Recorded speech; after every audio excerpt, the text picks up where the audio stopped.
Era el 14 de octubre del 2003. El día comenzaría como uno normal. En ese tiempo yo aún no tenía el puesto de trabajo que tengo actualmente. Eran las 11:30 y me encontraba comiendo en una cafetería local. Estaba a punto de darle un sorbo a mi café, pero fui interrumpido por un estruendo. Era exageradamente fuerte. Era como si miles de relámpagos se presentaran en el cielo.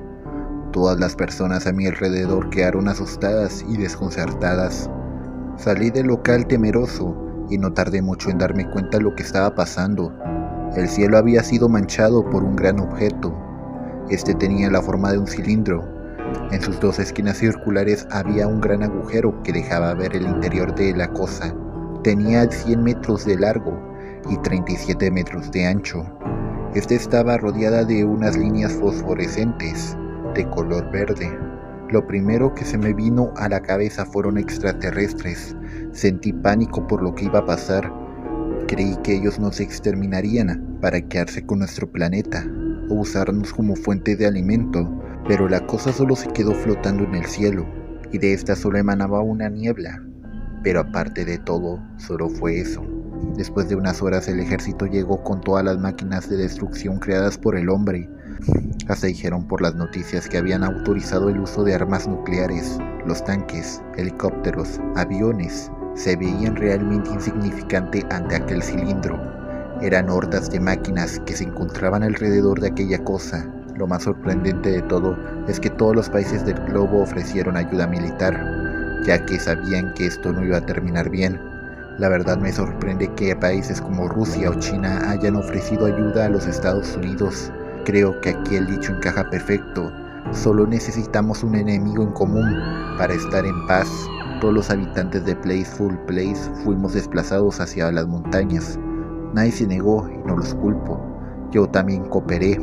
Todos estuvimos tranquilos. Las redes sociales y noticias estaban plagadas por imágenes e información de aquel cilindro. Ya estaba cansado de que solo hablaran de aquella cosa.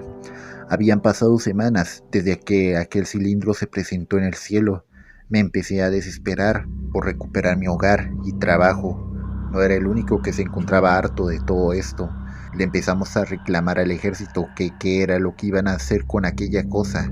No quería que la dinamitaran o algo por el estilo, pero el gobierno no se había interesado en siquiera tratar de comunicarse o tratar de negociar con lo que sea que manejaba aquella cosa. Eran las 3:13 a.m. Yo me encontraba durmiendo hasta que fuimos despertados por el sonido de los relámpagos. Salimos de nuestras carpas y vimos que aquel cilindro comenzó a emitir unos sonidos parecidos a los que hacen los engranajes cuando giran, pero mucho más fuertes. Esto mientras múltiples rayos salían de esta y se perdían de entre las nubes. Otros chocaban contra la tierra, pero estos solo salían de la carcasa circular del cilindro, nunca de los dos extremos circulares. Vimos que esta comenzó a desplazarse hacia el desierto y cada vez que avanzaba los destellos de luz y los rayos se hacían más notables, hasta que finalmente el cilindro dejó de posarse sobre el pueblo y estar encima del desierto. Cada vez se estaba alejando más, pero antes de que ésta se perdiera de entre la cordillera volcánica, la fuerza aérea atacó a la máquina. Pudimos ver las explosiones provocadas por los misiles. La fuerza terrestre fueron los segundos en atacar. No pudimos ver muy bien, ya que la nave se encontraba muy lejos. Pero después de las explosiones, los rayos y el brillo verde que de esta emanaba desaparecieron. Su aspecto pasó a ser a una casa en llamas flotante, y vimos cómo iba descendiendo lentamente hasta impactarse entre las montañas. Muchos de mis conocidos se alegraron al ver que aquella cosa había sido derribada, pero mi paranoia no desaparecía. Tenía demasiadas preguntas sin contestar. ¿Cómo es posible que una máquina tan indomable haya sido derribada por unos simples misiles? Después del espectáculo, todos volvieron a las tiendas, pero yo me quedé en una banca esperando a que amaneciera, ya que había perdido el sueño. A la mañana siguiente, el ejército nos dejó volver al pueblo. Muchas de las casas y locales fueron severamente dañadas por los rayos. Los daños no parecían a los que provocaban los rayos. Estos parecían como si alguien los hubiera desmantelado. Una casa había perdido casi todas sus láminas, y sin algún rastro de quemaduras. a los que solo impactaban sobre la calle, solo desaparecían grandes conjuntos de pavimento, dejando cráteres de aproximadamente 15 metros como marca. Después de aquel evento, los noticieros no dejaban de hablar de aquel tema. Los conspiranoicos no dejaban de hacer teorías de lo que estaba pasando. Algunos se tranquilizaron y otros vieron lo que el ejército había hecho como otra atrocidad sumada a la lista negra de los seres humanos. Pero el gobierno se mantuvo ajeno a dar información. Construyeron unas instalaciones y solo se limitaron a decir que esas instalaciones eran para la investigación. El lugar era realmente grande, lo podías ver a lo lejos, era como una especie de fortaleza gris y que superaba las proporciones de la nave. Se notaba que la prioridad era que nadie viera aquella máquina. No perdían el tiempo, transportaron los restos de la nave a un lugar cercano al Área 51 y ahí construyeron las instalaciones y apodaron ese lugar como Closet Space.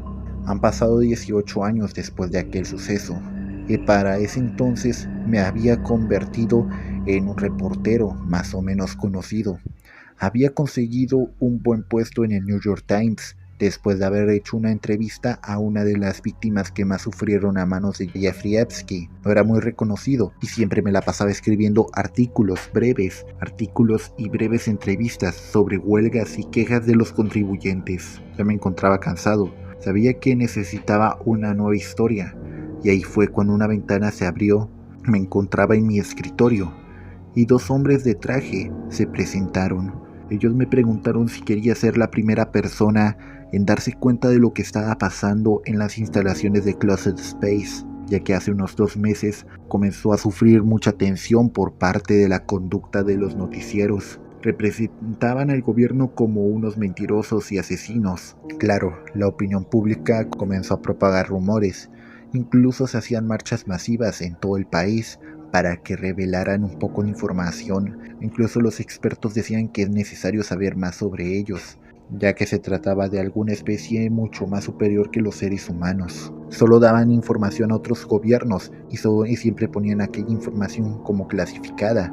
Las manifestaciones cada vez se hacían mucho mayores, y una vez que sucedió al frente de la Casa Blanca, fue considerada una de las más grandes ocurridas en la historia americana, por lo que para calmar las aguas decidieron que pudiera entrar un reportero, para que sí supiera lo que estaba pasando en aquel lugar, y así calmar a la muchedumbre, aunque nunca me imaginé que fuera yo.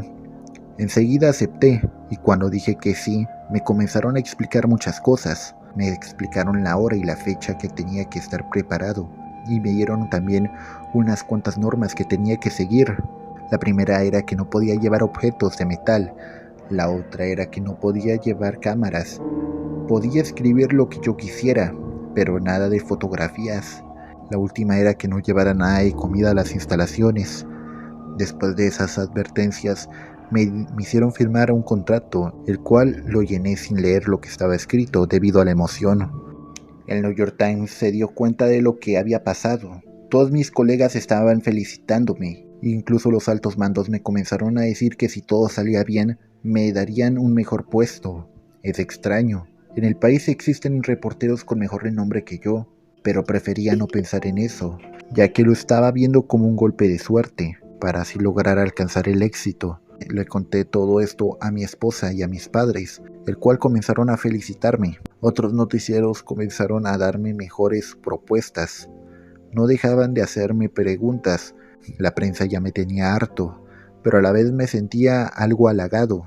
Era de noche. Disfruté de una deliciosa cena hecha por mi mujer, junto a la compañía de mis 2 hijos. Y una vez cuando terminé, me puse a revisar mis redes sociales. No dejaban de llegarme múltiples correos electrónicos.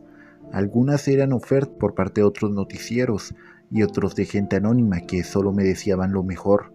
Pasé el martes y el miércoles recibiendo elogios y aplausos. En la noche del miércoles me dormí temprano para estar preparado para el jueves. Después de iniciar mi día, una limusina se encontraba esperándome afuera de mi casa. Le di un beso de despedida a mi esposa. Entré a la limusina con casi nada, solo mi traje y una libreta y un bolígrafo. Jamás había estado en una limusina. La verdad, sí que es una experiencia muy agradable. Incluso me ofrecieron unos tragos el cual solo tomé unos cuantos, y durante todo el camino me puse a hacer unos cuantos ejercicios de un cuaderno de ejercicios que me dieron en la limusina. Cuando llegamos había suficiente personal armado como para considerarse un ejército pequeño, y el lugar era muy deprimente. La fortaleza era como ver un ladrillo gigante en medio del desierto. Era una estructura bastante simple, pero también muy resistente. Cuando salí del auto, un general me estrechó la mano y se dedicó a volverme a explicar las reglas que me dijeron desde un principio. Y una vez terminada la conversación, estos se dedicaron a abrir la enorme puerta de acero. Entré al lugar acompañado de una escolta militar, el cual primero había una habitación, con el típico ambiente de un aeropuerto, pero no había nada interesante en esta. Solo tuve que pasar por un detector de metales para que me dejaran pasar. En la siguiente parte primero tuvimos que pasar por un pasadizo hasta llegar a la siguiente zona. Los militares abrieron una puerta doble y ahí fue cuando quedé impresionado. Ahí estaba el cilindro. Sus partes se encontraban esparcidas por todo el lugar. Esto mientras habían obreros que la desmantelaban. Esto mientras eran supervisados por científicos. Me había quedado impresionado. Después se presentó una mujer con una bata blanca. Decía que ella era la encargada de manejar todo esto, el cual me dijo que me iba a dar un recorrido por todo el lugar. Y bueno, youtuberos, esto fue todo por hoy. Así, antes de seguir, les tengo que explicar algo. Esta historia va a estar dividida en partes, como ya sabrán. No voy a subir las otras partes a lo loco, o sea, no voy a hacerlo como las creepypastas que hice con Edward o Sangre Verde. Esta la voy a subir después de un video, pero de otro tema, por así decirlo. O sea, una vez cuando termine una reseña y un top, pues tocará seguir, pues subiré la segunda parte de esta historia. ¿Entienden? Es lo que voy a hacer. Pero como sea, ya sabes, suscríbete y darle like. También suscríbete a Charleston GG, a Lord Swappy, al Baile del Troleo XD, a Dr. Bex. Y bueno, youtuberos, esto sería todo por hoy. Hasta la próxima, youtuberos. Chao.